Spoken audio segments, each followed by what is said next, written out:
All right. Good morning, man. Good morning. Welcome to the Daily Money Market. My name is Che Yusuf. It's another week in terms of the market analysis and as well as what is actually happening in terms of the global market and what actually politics are affecting to the global market. I think if we talk about the biggest story that has been happening for past 2 to 3 weeks or 4 weeks, it's actually the tariff. The tariff that comes from Donald Trump. I remember the last time that I did the video about the market analysis and the politics that are actually affecting the global financial market. It was the time that we were waiting Donald Trump to announce the global tariff on the 2nd of April. We remember the 2nd of April, Donald Trump is actually called it the Liberation Day, because of he said the 2nd of April is the only day that will change the American life. Because of he's going to impose tariff to the countries that been actually imposing tariff to America, or that been doing the trade business to America. So from there, he actually announced it. In terms of the tariff, there's a lots of countries. We're going to try to go through the country to see which country, but he announced it. The tariff to different countries, and again a different percentage in terms of tariff. We thought maybe he's going to just give those countries maybe same type of a range of a tariff, but no, we realize he actually announced it a different percentage. Now, if you actually go through those countries and figure it out, what actually mechanism did Donald Trump use to calculate these tariff? It's crazy. It's really crazy, the mechanism that he used. Apparently he used how much that specific country exporting or selling to United States in terms of percentage points, and then how much they're actually getting, amount of money in terms of the percentage. Then they divide those two numbers. The number that they will get, they will impose you as a tariff number, which is really crazy. That I don't think that's the way of imposing the tariff or imposing the certain percentage of goods when it comes to transfer goods from one country to another. So that's about the been happening in terms of the tariff. But we're gonna go through a little bit deeper, and again we're gonna go through to talk about to check the market, how the market is performing. Being South range trend, changing the trend, South range changing, coming back with the trend. Crazy stuff. Biggest news that we're seeing again this week is consumer price index when it comes to European. There's a GDP consumer price index that is coming again. It actually gives a little bit of indicator of how much things are actually working or going in Europe, right? So it tells you how much in terms of buying things in a basket, how much can it be able to afford, or if people they're actually participating in the market, they're spending their money. That gives a little bit of identification that said that okay, that means there's a little bit more people that are having money and then that are willing to spend. That's good for economy. But vice versa, if people they're not spending, it become bad for economy, because it actually directly says that there's few people that are actually having money and being able to spend. So that goes to translate in terms of unemployment. Maybe there's a high unemployment rate, people that are not working, so people that can't have money to be able to to spend it on things that they need, especially food in a basket, right? Things in a basket. So that's the one that comes from Great British Pound. They're actually coming with a great consumer price index. But we're gonna check it out. Some other news as well coming that comes to affect the market moving forward to the end of this week. Again, the big one is the trade war, right? It's China versus United States. China versus United States has been actually having a very huge trade war at the moment, right? It started when Trump was there on the first term of Donald Trump. They had this trade war, then it ended when he was out. Now he's back. The trade war will come back again. I think if I can remind you, the last time Trump was there, that was the time where the Huawei was not actually, allowed to operate in the United States. That was the time Huawei banned to use Android as the hardware of the phones or the gadgets, right? They were using the hardware of Android. So that means if you're using Huawei, you could have been able to download some of the things using the Android app, right? Go there and download and stuff. But since then, the trade war start. He cut that. Donald Trump forces Huawei to not operate in the United States. Again, we see when it coming back, the biggest one as well. Once it come back in terms of the trade war, it's TikTok. TikTok being sold to the TikTok United States being sold to some of the guys to United States. That's what Donald Trump imposed to say is that if TikTok is going to operate in United States, that means somebody from United States needs to have a little bit of majority shareholder or share price in that TikTok company. So some of the piece of TikTok has been sold to the guys in the United States. So the trade war now is back in terms of imposing the sanctions and the tariff. US has been imposing the tariff to all the way to 145%. China come back, I think, imposes to all the way 165%. They are imposing every single 2-3 days. The war is in. When Trump's won to China, fall on a deaf ears. So when the Trump's won to China, it falls on actually a deaf ears. So that's another thing. In terms of the stock that actually depreciating in the market, Nvidia, it's one of the stock that depreciating in the market. And again, the trade war is going to affect a lot of companies, because if China started to impose the sanctions or started to increase the tariff percentage of company from the United States, what will happen? What will happen to companies that are producing products in the United States? For example, Tesla by Elon Musk, Trump. What will happen to Tesla in China, right? That means selling Tesla, it will be more expensive to United States than anywhere else. So these tariff things, it might hit themselves, and especially United States companies that actually have the companies outside the country. Apple, what will happen to Apple? The biggest manufacturing companies of Apple, it is in China. They move in China, now they are going to India. Why?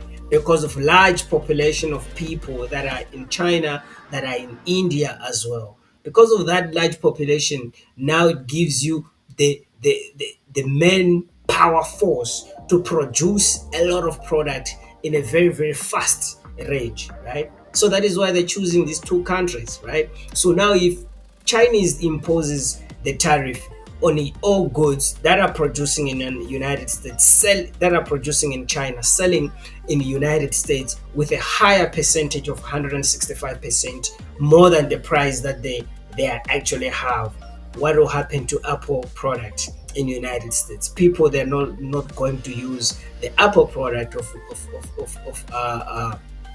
of United States, and that will affect the Apple companies, because it will be cheaper from somewhere else like Europe, Africa, Asia. It will be cheap because there's no imposes of tariff percentage to sell that market. Even Apple themselves, they will just stop selling it to United States and start selling it to anywhere else in the world, right? So that's the crazy part of tariff. But what it does is that Donald Trump fears these people, gives a little bit of fear, and then he come back, he said, you know what, I'm giving you 21 days to come and negotiate with me so that we can find a common ground.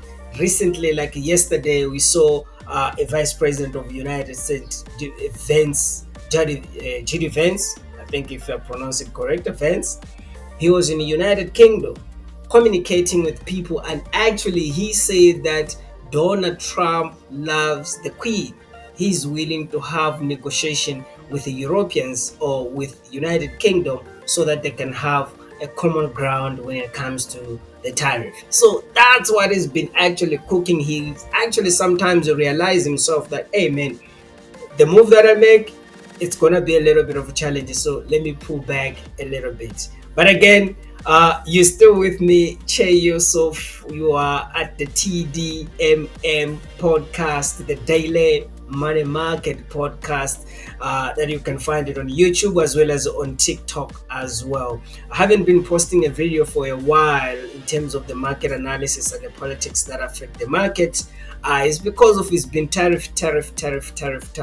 So we needed to understand clearly more and to have more information about the tariff. But for now, let's check it out into details about the news of the tariff, and then from there we can go and check it out in terms of the market itself. How is it performing? What do I think the market will go? Some of you can take advantage from there. Maybe you can take advantage from my analysis. Try to learn and try to practice it in the forex market, and you might end up, make something. My name is Che Yusuf. Keep watching. We are on the list of the countries that Donald Trump has been impose the tariff. Maybe we're not gonna go all of them, but we're gonna just browse it and to see. There's a lot of countries. Trump tariff chart, full list of the countries hit with a reciprocal tariff. Right. Let's go to that article, to the list. All right. So the list is starting from here. Countries: China, the tariff changed to the US in percentage. USA discounted reciprocal percentage. So this was on the 2nd of April, the one that he said it's a liberation day.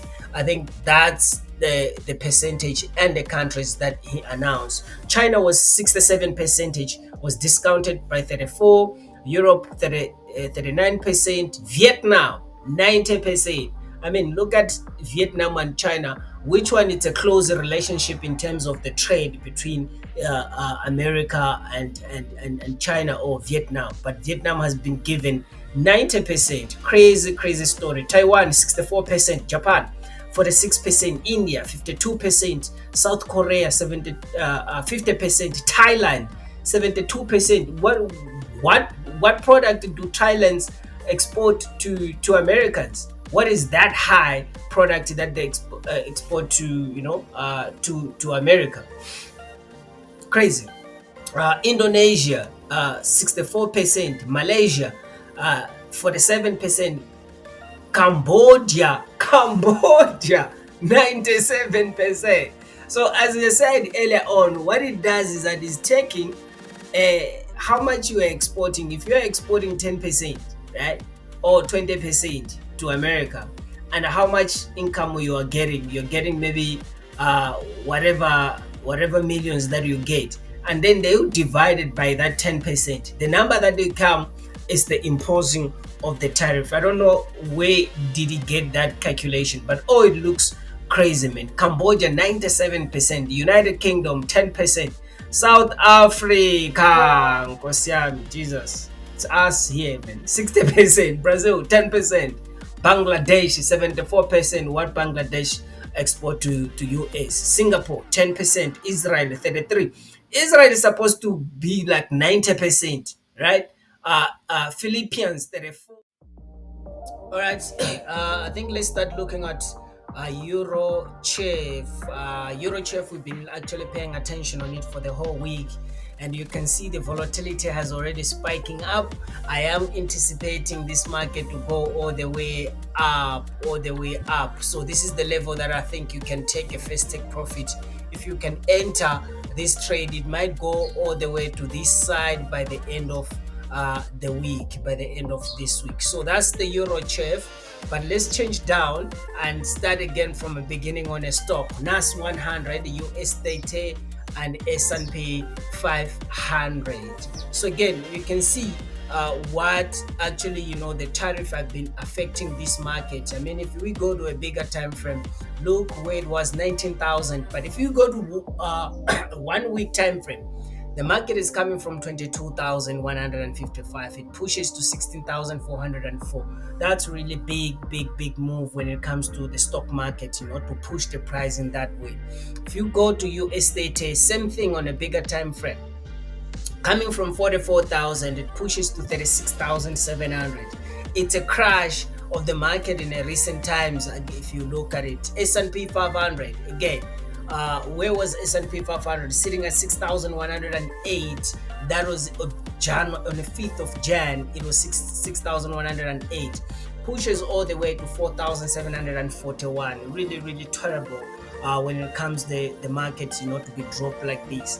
It did try to recover to 5,360, and it's playing around at that range when it comes to recovery. But all of these drama is because of the tariff, right? It's because of the tariff that actually has imposed entire world and a trade war, a global trade war. Now, this is what happened yesterday.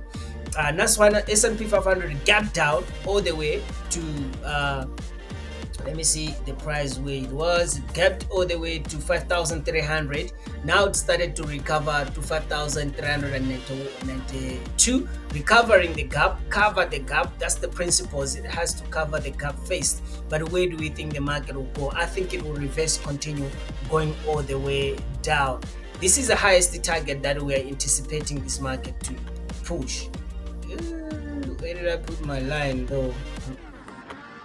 Okay, somewhere around 4,800, but I don't know when it's gonna take this. Would it be this week? But definitely by the end of this week, I think we'll be back to 5,136. I don't see any positivity that will come to push these stocks to go all the way up. Same as US 30. If we go to smaller time frame, you can see it has recovering the gap. This is just happening now after the London market session has opened, recovering the gap. Do I think it will go all the way up higher? Nah, I think it's done there. It's starting again to reverse. Let's go to the analysis of the day or of the week. Where do I think the market will go? I think it will break this zone and coming to 39,400, 39,400. So lots of sell move when it comes to USDT, S&P 500, including NAS 100. If you go to a smaller time frame, same thing. Recovery of the gap. As a principle, any trade, when it closes the gap, it has to recover at that distance. So again, we're anticipating this. I think it touches, but maybe it might come back and retouch 18,700 and then coming all the way down. Where do I think it will go? Look at where I put my market, 16,000. It's crazy. It's crazy when it comes to the market to get to the 16,000. But I think by the end of today or this week, it might be below, at least below 17,900, somewhere around. Maybe it can go to here, 17,700. It might break and get to 16,800. That's why the market has been really crazy. This is unprecedentable. The last time the market was actually, at this price, at this particular price, USD, S&P 500 and Nasdaq, it was during the COVID-19, beginning of COVID-19.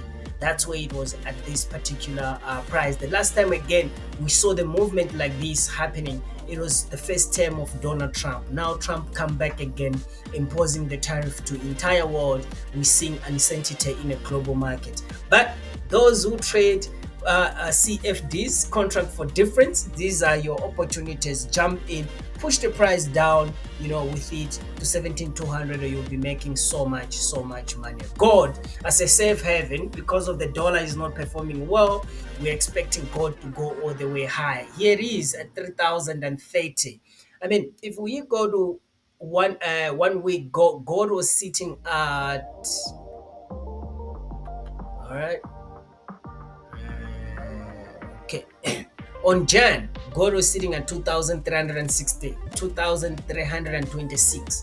From 2,326, a lot of investors has been putting their money in gold, has been giving the safe haven actually on gold. That's why we see the instrument goes all the way up to 3,300 sitting at the moment. It's because an uncertainty of a dollar. A lot of people, they don't know what will happen, how other countries will react to the Donald Trump's tariff that imposes to the entire world. So that's the story of gold there. Where do I think today it will go? I don't think it will depreciate anyway further, but it might come to maybe to 3,270 just to retest at this position and continue goes all the way up. Bitcoin, it used to sit at 110,000. That was the highest position of Bitcoin. Again, Bitcoin was 49,831 around 2024, July, August, September. Through the elections, through the attempted assassination of Donald Trump, through campaigning of Donald Trump, changing of Joe Biden, Kamala Harris coming in, we saw a coin starting, appreciating, gaining the momentum, gaining the values, goes all the way, to 110, even after the elections. Trump's in, tariff policies start kicking in. Here is how it's been spiking all the way down to 78,171. I mean, if you go to a smaller time frame, you can see at 3,010 at the moment, a little bit of recovery, but I think it will go back to 80,000 per coin. So that's the coin, that's the Bitcoin. A little bit of drop. Another interesting, it's US oil. US oil hasn't been actually, moving for past 3 days or 4 days, but it's sitting really, really well. $61 per barrel. It's a very good price when it comes to oil. It's coming all the way to 71. I think it's because of the tariff. They are not affecting the Trump tariff are not affecting anything about the oil. Again, still negotiation regarding the war of Ukraine and regarding the war of Israel and Hamas about ceasefires. That gives a little bit of stability of WTI, West Texas oil, which is US oil, and as well as the Brent oil itself as well. So we're seeing stability there. I don't think it will go anywhere further. Maybe it might play around to 61 per barrel to 59 per barrel, somewhere around there. Not that much big movement I'm expecting from oil from this week. So yeah, man, that's it when it comes to a short analysis. But mostly look at the instrument of euros if you want to trade today. Let's look at Euro USD maybe to give you a little bit of confidence if you want to trade this week. Look at this anticipation of this move. It might come to this level. Euro USD might see actually depreciating to 1.12. So look at the Euro instrument, Euro Chef, NZD instrument this week if you want to actually play around in a safe haven zone. But if you are a risky guy, then jump into instrument like NAS 100, US 30, S&P 500. You can see the level that they are. They're already recovering the gaps. Preparation is actually to drop again. This is actually the crash of the market in recent years. It shows that it never happened only in 2007, but it's been happening for past the recent years. Just to remind you guys, I do have a documentary that I created. It's on the YouTube channel on the TDMM Market on this channel. What you need to do is just to look for the documentary. The title of the documentary, it says The Recent Crash of the Market, the crash of the market in a recent years, crash of the market in a recent years. Maybe I will put the description there. You're going to see what has been happening in a market for past 3-4 years, right? This is going to give you the idea that the market hasn't actually crashed on 2007 only, but it's been a lot of events that have been affecting the market to not being positive, and as well as to actually some depreciating and some gaining the money in a global financial market. But yeah, that's it when it comes to the market analysis. We thank you for watching the video. Don't forget guys to subscribe and to watch that documentary, Crash of the Market in the Recent Years. All right, man, thanks a lot for actually watching this video. I do appreciate for watching the video. It was the market analysis. We're trying to analyze the global financial market and the forex market, and as well as to look at the news that actually affected the global financial market. What are the news? And the biggest one as we talk, it was a tariff that actually comes from the 2nd of April by Donald Trump and called that day as a liberation day. So that's what we've been going through, to check what stories has been affecting markets and how many percentage has been imposed, to a different countries. So we are sitting in a trade war times, to those people who actually like and interested in the forex and the global financial market. We're in a trade war times. A lot of things happen in a trade war time, and a lot of opportunities for traders to make some money, they are there in a trade war market. So that's it. My name is Che Yusuf. Please subscribe, like, and actually share to other guys that they need the information about the forex financial market. Thank you very much. Bye.